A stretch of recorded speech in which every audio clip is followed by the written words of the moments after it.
Hi, and welcome to Literary Hype. I am Stephanie, your Literary Hype Woman, and today's author conversation for Literary Hype Podcast is in the nonfiction space. I don't do a lot of nonfiction, but I do some occasionally, and this one is a really important topic. The book is called Healing the Wounds of Rejection, and it is co-written by Joyce Meyer and Ginger Stache. So today we're just talking to Ginger. Joyce doesn't do a lot of interviews. She's getting up there in the age. So we're just talking with Ginger, who is the Chief Creative Officer for Joyce Meyer Ministries. She's on the show, and now she's co-writing with Joyce. So buckle up, because we are diving in on how to deal with rejection.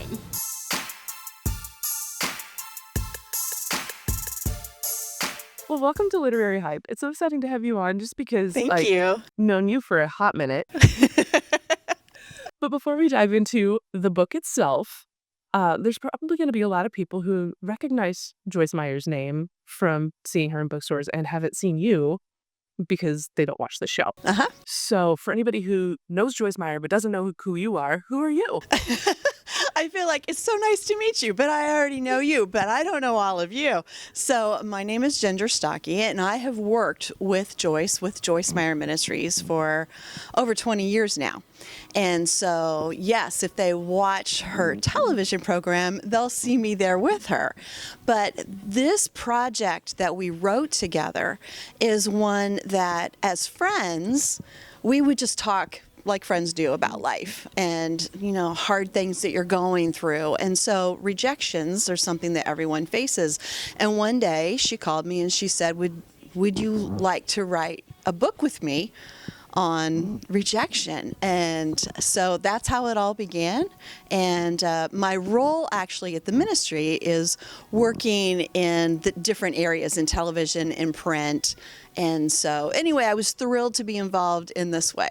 What was the process like of developing the outline and the writing process and deciding who was going to do what chapters? So we started by just sitting down and talking through everything about what we feel, what we've dealt with, what's important, and what we really felt would be helpful for people to share. Because, sharing your stories makes such a huge difference. So we really wanted to do that. So we knew we wanted to start there. But then it was, what are all the other things about rejection that we learned that we wanted to put in here? So after we had that conversation, then I took it and I made an outline for it, and then we talked about that and made any adjustments that we wanted to make, wrote some chapters together just by talking, and then I took it back and wrote, and then she took it back and wrote as a collaboration.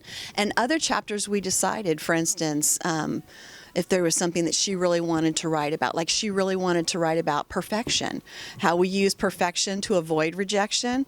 I really wanted to write about the lens of rejection, how once we've had a series of rejections, we tend to see the world through that lens of, I'm going to be rejected again.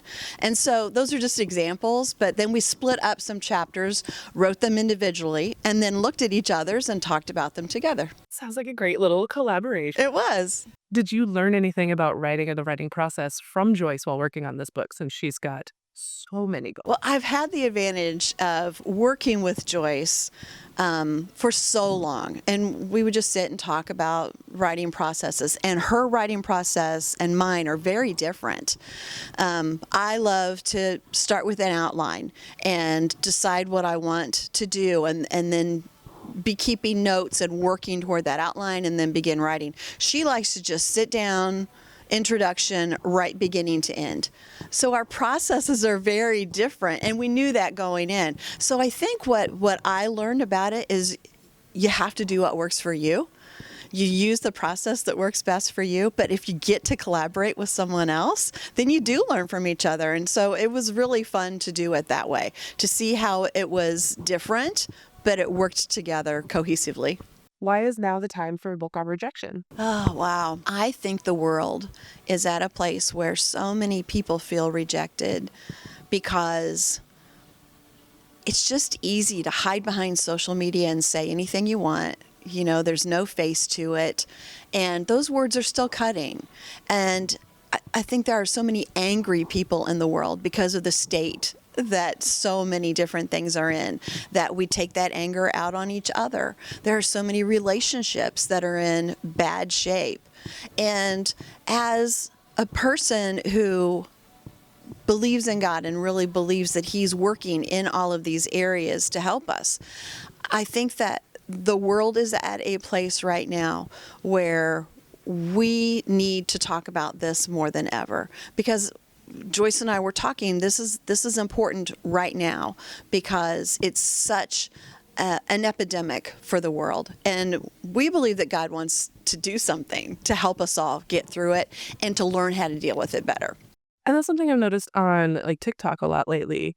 There's a lot of TikToks about having ADHD, but also like a side of that is RSD, or rejection sensitive dysphoria, and how that plays into it. And like so many people have ADHD now, or we're realizing that, and how that plays into how we see the world.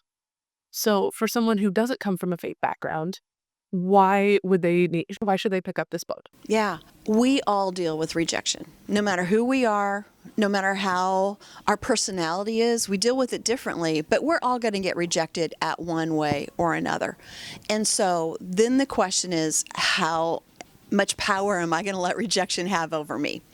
And so if we can deal with that in a healthy way and not just ignore it or not feel guilty because I feel weak because rejection hurt me.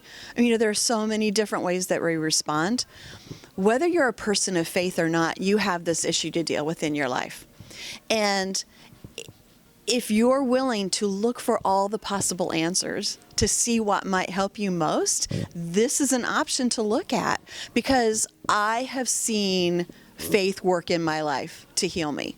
And believe me, I was so angry at God for some of the rejections that I faced that I tried it without faith for a long time too, and that was not successful.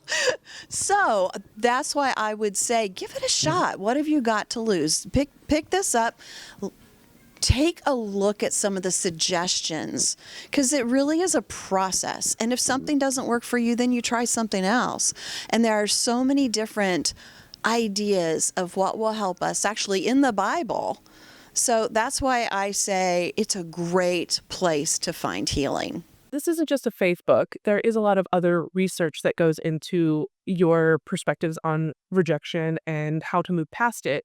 What was the most interesting thing that you found during your research? Yeah, I was fascinated by the fact that rejection impacts us physically in such a powerful way.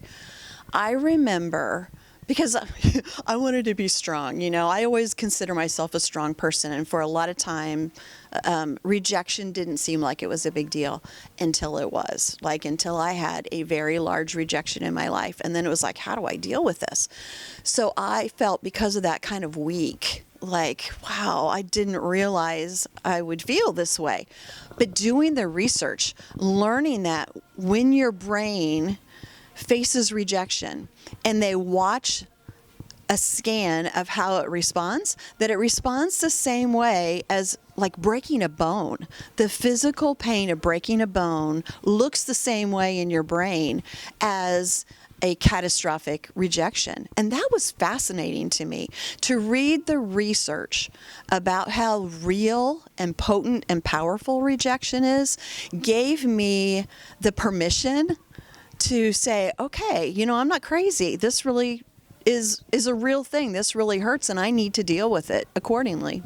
When you're writing a book, you are putting yourself out there for everyone, and that opens you up to rejection. So how did you prepare yourself to be rejected potentially by readers reading your story? It's so true. It's like, do I want to do this? You're exactly right. Anything you put out there in the writing space, in a creative space, you're facing that potential of rejection. But I wanted to do it so badly because I learned so much, and what Joyce has walked through in her life, it's just powerful to help people through it. And if our pain is wasted, in other words, if we don't use it to make ourselves better and to help someone else, then it just seems like such a sad catastrophe. So even putting yourself out with the possibility of being rejected again is worth the possibility of it making a difference for someone else's life and healing me just a little bit more. If you don't risk, you're never going to accomplish anything. And that's what life's really all about. So that's a big part of this, is not letting the fear of rejection rule what you do. And you got to do a little book club with this before the book came out, where you had some people come and talk to them. What was it like for you as an author to get to hear from people who've read the book how it was helping them? Yeah, I loved it. It was so great to, first of all, sit down and talk with them through their stories and what so many of them have faced, because rejection is so different for everyone. But then to hear, I really appreciated this aspect or this thing that you wrote, or I tried this and it worked. I mean, who doesn't want to share something like that and hear it as an author? That was beautiful. But I think also sitting down in camaraderie with other people who've not had the exact same situations probably, but have felt many of the same things, that's a beautiful thing. I think we kind of all need to do that.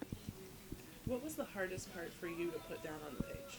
Oh, wow. Well, so the big story that I share in here was really personal. And it was about a rejection that I faced in my marriage and with my husband. And so that was really hard I've shared it in some ways, but not like this, not on this broad of a scale and not this deep into some of the details. And so it was difficult, because what you find when you start doing that, first of all, is it stirs things up and I start getting mad again. You just start getting really angry at him again. But we are doing great, and he has worked hard and I have worked hard and we've come so far. But when you begin to dig up some of those things, it's a really hard emotional journey to walk through. But again, I also found how it just kind of continued that healing process for me. And I've talked to so many people who've been through similar betrayals like that in their marriage. And I know how we need to hear that from each other, because we always feel like we're the only one. And so it's really important to be able to do that. But boy, it's hard. It does not feel good when you do it. You've been in TV for many, many years. So what has the TV... Many, many years. It sounds like decades and decades, which is true. But, I was good. In the book, I could have said the number, but I was not going to say the number. Thank you for your kindness. Just many, many. I was in TV. I've been in TV for many, many years. You have. But more than a decade. So it's a nicer way of saying. We're not old. We're not old at all. It's no. What did you learn about writing from your TV experience that has helped you with, this is not your first book, but it has helped you with writing books? Yeah. Storytelling is a huge thing. Whether you're in television, whether you're writing a book. And I love the different methods and different aspects of storytelling. Because if you're not telling a story well, if you're just writing down facts, then you're not touching the emotions. So I learned so much about that. And when I studied for television, I also, studied for print writing. So I had the tools, but putting it into action, that's a whole different thing. So I love both disciplines, but they're very different. You write in a different manner for each. So I learned a lot along the way, but also I think that whole aspect of telling a powerful story in a way that pulls people in to see their own life, that's a really wonderful treasure to get to be part of, to do myself. I love to do it, but also to share it with somebody else. And then, like you said, like in that book club, to hear someone say, I loved hearing the way that you described that. And I thought, yeah, that's exactly how I felt. A great example of this is the cicada story, because I was like, where is she going with this? It's like, oh yeah, remember this time when we had all these cicadas everywhere? I'm like, how does this tie into rejection? So talk me through your process of going, oh, this little thing from the past or this little story could tie into this in this way, and kind of creating those connections. Yeah. I think my brain just kind of works in those ways. So, for instance, with that, I was talking about how when we face a rejection, that's all we can hear or see, and we just expect that. when those bugs came out and they were everywhere and the noise was so loud, that was all you could hear or see. So there is something really important in building a visual picture for someone to understand what you're talking about. I can just say this is what happened, but if I can connect it to something that someone else might understand, and really just to add interest, it's so important that when I write that I'm not bored. So I don't want my reader to be bored. I want to have fun with it, and I want to have some visualization of something that's going to make someone connect to it in a different way.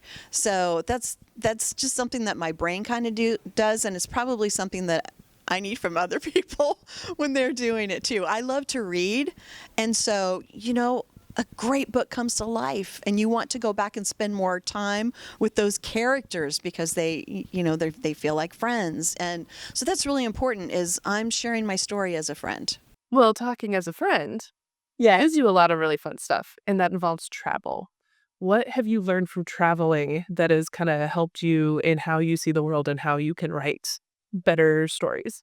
Wow, I love the experience that you get by seeing new things and meeting new people and going different places. And it's just a huge part of what brings me joy, what's important to me, kind of my existence. And every place I go, I learn so much. So traveling all over the world, whether it's for work, with Joyce Meyer Ministries, we get to do that, or whether it's for pleasure, with family, with my husband, there's always something that I find that I learn. And it's kind of like you were saying, it's like, oh, wow, this was not only amazing, but it connects to what I'm dealing with in real life. For instance, we just went to Alaska, and we were hanging out with brown bears. We were, sounds crazy. We were watching grizzly bears, and it was so fun. But all along the way, I'm thinking, all I could learn from this experience with the grizzly bears, first of all, don't be stupid. Things are dangerous out there. So there are just so many lessons, but then also just the way they interact with each other, the things that I needed to do to enjoy this but still be smart. We got chased by a couple grizzly bears, and realizing I have to do what I learned and not do what my body's telling me to do, which was run, because you don't want to run. And so, the bears, they weren't actually chasing us. It just sounds funny to say it that way, but they just turned and went another direction. Everything was fine. It was a non-event. But the first reaction, is, am I going to put into action what I've learned, or am I going to panic and scream and run away and be eaten by a bear? No, I don't want to do that. So there's so much to learn in life and through experiences. So yes, travel and all of the beautiful and even the hard things and the not so beautiful things, there's lessons in all of them. How do you train yourself to keep your eyes open for those kind of lessons while you're out about? Well, that's one of my favorite things, is really, really believing that there's wonder around every corner. So you do have to train yourself to be open to that, to be looking for that. Everyone talks about being present, being in the moment. But you have to train yourself to be able to do that, because otherwise you're thinking of that reservation that you're late for, or is your hotel going to be nice enough, or whatever it might be. Are you staying somewhere that's a rat hole? Because we've done that too. So I think it really is a matter of the more you do it, the more you want of it. So that's a great way to be trained. I don't want to miss something because I remember that last thing and wow, it was astounding. And just realizing that this world, it's a hard place, but it's also a beautiful, amazing place with so much to glean from it. And I just believe that God has put wonder in every corner of our lives, and we should go seek it. Now we're going to go real fun, kind of a stretch, Okay. but I know you're a big Trekkie. It's true. What have you learned about facing rejection from being a Star Trek fan? Oh my goodness. Okay, there's so many ways that I could go with this. So I could go really nerdy into the characters and talk about the rejection that, for instance, Spock felt when he was trying not to be human and trying to be Vulcan at the same time, to have no emotions. That's a lot. I mean, how many of us, when we face rejection, have just tried to push those emotions away? So I could go there, or I could go the whole direction of being a Trekkie nerd and how people can make fun of you there and reject you for that. But I don't care because I love it. And so I'm good with all that sci-fi in general. There's a lot that I adore and love and makes me so happy. But people don't always expect it, and they cannot be great about it. They can make fun of it. Again, what am I going to choose to do with those kind of rejections? I don't know. I can make more connections if you want. I was reading Rainn Wilson's book, and he had a chapter that was like Star Trek quotes or religious text. And I was just like, why does this work so well? Why is so that true. confusing? It is so true, yeah. Could go either way. Some of these, it was wild. But if you were to write in a fandom, would it be Star Trek or would you pick something else? Oh, wow. It probably would be Star Trek. But there's a lot to do in so many of these other worlds. And then some of the lesser known, I don't know. It's too hard of a question. It's just too hard. And this is something that I've come across a lot too, of like, well, if you're a Christian, how can you be part of fandom? How do you approach that balance? I think there's no disparity there. I really don't. I mean, of course, we have to be careful with what we take into our minds. I mean, let's just look at everyone, whether you're a spiritual person or not. What you allow into your mind is really important. But it's not just a thought that drops into your head. It's what you do with it, right? So honestly, when I'm reading some things, I'll skip some parts now and then. There's some really spicy books that I like the series of, but I don't need, for me, all that. So I'll skip parts here and there. But I don't think you have to throw everything out, because that's my conviction. It's not everyone's conviction. And, I think there's just so much that we can connect, just like you said, to spiritual life and fantasy. That's exactly what Tolkien did. That's what C.S. Lewis did. I mean, there's so much to learn there by letting your brain think differently, by creating a new universe where you can explore different things that you don't see in front of you. And actually, the entire spiritual world is a whole dimension that we can't see anyway with our own physical eyes. So pretty much the Bible is the same thing. There's that whole spiritual dimension to explore. Anything else you want to talk about? I think one thing that's really important is for people just to not close their minds to potential. So whether that potential is the beauty in travel or a new experience, or the beauty and creativity of a new world in a book that they're reading, a whole new reality that they're learning about.